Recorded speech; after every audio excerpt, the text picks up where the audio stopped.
Hello বন্ধুরা, কেমন আছো? আজকে আমার হচ্ছে চিংড়ি মাছের মালাইকারি করব। তার জন্য এই চিংড়ি মাছগুলোকে ধুয়ে ছুলে বেছে নিয়েছি, ধুয়ে বেছে নিয়েছি। আর লঙ্কার গুঁড়ো, হলুদ গুঁড়ো দিয়েছি, নুন একটু দেব। দেখো, নুন দিচ্ছি একটু, টমেটো কুচি দেব, আর কাঁচা লঙ্কা দিয়ে দিয়েছি। এবার হচ্ছে সর্ষে বাটা বেটে রেখেছি, সর্ষে আর নারকেল দুটো একসাথে, আর কাঁচা লঙ্কা একসাথে বেটেছি। ঠিক আছে, সর্ষে নারকেল বাটা দিয়ে চিংড়ি মাছের মালাইকারিটা হচ্ছে সবচেয়ে বেস্ট যায়। আর এর মধ্যে দেব সর্ষের তেল। ঠিক আছে, সর্ষে বাটাটা দিয়ে নিই।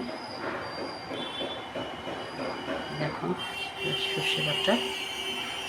সর্ষে বাটা বলছি কি, সর্ষে আর নারকেল পেস্ট। ঠিক আছে,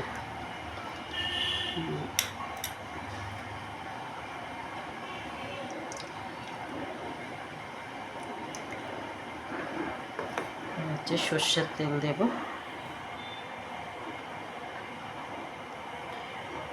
ঠিক আছে, এবার হচ্ছে ভালো করে মেখে নিয়ে কড়াইতে বসাবো, মাছ করে কড়াই বসিয়ে দিয়েছি।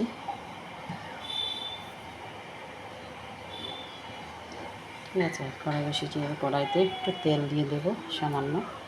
ঠিক আছে, চিংড়ি মাছটা মাখবো। চিংড়ি মাছটা মেখে নিলাম। এবার হচ্ছে তেলের মধ্যে ছাড়বো ওটা। ঠিক আছে, তেলের মধ্যে ছেড়ে দেবো। তেলটা একটু কড়াই নেড়ে নিই।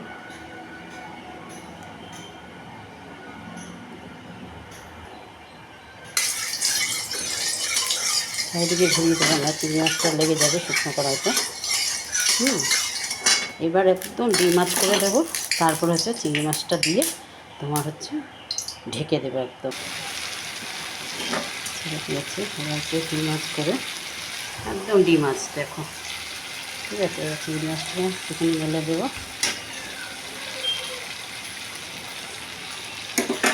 এবার সামান্য একটু তোমার জল দেবো, বেশি না, সামান্য একটু।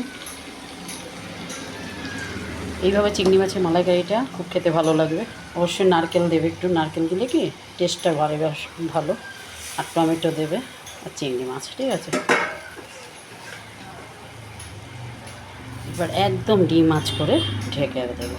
পরে আবার কাঁচা লঙ্কাও ছেড়ে দিয়েছি, ব্যাস মাছ করে ঢেকে দিচ্ছি। ঠিক আছে, হচ্ছে ঢেকে দিলাম একদম মাছ। এবার তোমার কম করে হচ্ছে 12-13 মিনিট বা 15 মিনিট পরেই আসবো, খুলে দেখবো কীরকম হয়েছে। ঠিক আছে, পরে দেখাচ্ছি তোমাদের।